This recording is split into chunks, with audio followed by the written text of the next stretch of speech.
കോഴിക്കോട് കോതി മാലിന്യ പ്ലാന്റ് വിരുദ്ധ സമരത്തിനെതിരെ രജിസ്റ്റർ ചെയ്ത കേസ് പിൻവലിക്കണമെന്നാവശ്യപ്പെട്ട് സ്ത്രീകൾ ഉൾപ്പെടെ പ്രതികൾ കോടതിയെ സമീപിച്ചു.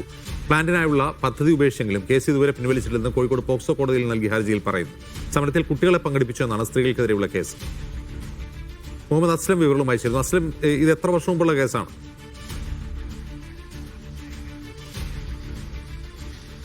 കോതിയിൽ ഒരു മാലിന്യ പ്ലാന്റ്, കക്കൂസ് മാലിന്യങ്ങൾ സംസ്കരിക്കുന്ന പ്ലാന്റ് കൊണ്ടുവരുന്നതിനുള്ള കോർപ്പറേഷൻ ശ്രമം നടത്തിയിരുന്നു. അതിനെതിരെ ആ പ്രദേശവാസികൾ വലിയ തോതിൽ സമരം ചെയ്യുകയും കഴിഞ്ഞ വർഷം തന്നെ ആ പ്ലാന്റ് നിർമ്മിക്കേണ്ട അല്ലെങ്കിൽ അവിടെ നിർമ്മിക്കേണ്ടതില്ലാന്ന രീതിയിലേക്ക് കോർപ്പറേഷൻ പുതിയ തീരുമാനമെടുക്കുകയും വെസ്റ്റേലിൽ നിർമ്മിക്കാൻ തീരുമാനിക്കുകയും ചെയ്തിരുന്നു. ആ സമരകാലത്തുണ്ടായ കേസ് ഇപ്പോഴും തുടരുകയാണ്.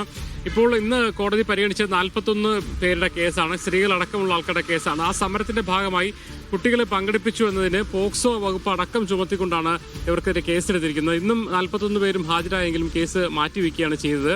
അവർ ഉന്നയിക്കുന്ന കാര്യം, കേസ് ഈ സമരം നടത്തിയതിന് ആ മാലിന്യ പ്ലാന്റിനെതിരായിരുന്നു. മാലിന്യ പ്ലാന്റ് കൊണ്ടുവരേണ്ടത് കോർപ്പറേഷൻ തന്നെ തീരുമാനിച്ച സാഹചര്യത്തിൽ ഈ കേസുകൾ, ജനകീയ സമരത്തിൽ സ്ത്രീകൾക്കെതിരെ ഉൾപ്പെടെ അടക്കം എടുത്ത കേസുകൾ പിൻവലിക്കാൻ തയ്യാറാകണമെന്നാണ് ആവശ്യപ്പെട്ടത്. ഇന്ന് ഈ കോർപ്പറേഷൻ തെരഞ്ഞെടുപ്പിൽ ഈ ആവിക്കലും കോതിയിലുമുള്ള സമരം വലിയ തോതിൽ ചർച്ചയാവുന്നു. ആ പ്രത്യേകിച്ച് തീരദേശ മേഖലയിലെ എല്ലാ സീറ്റുകളും UDF വിജയിക്കുകയും ചെയ്തു.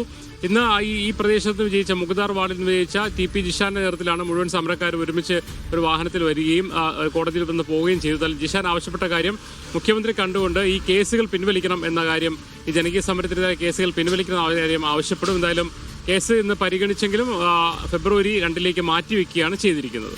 അജിംസ്, ശരി.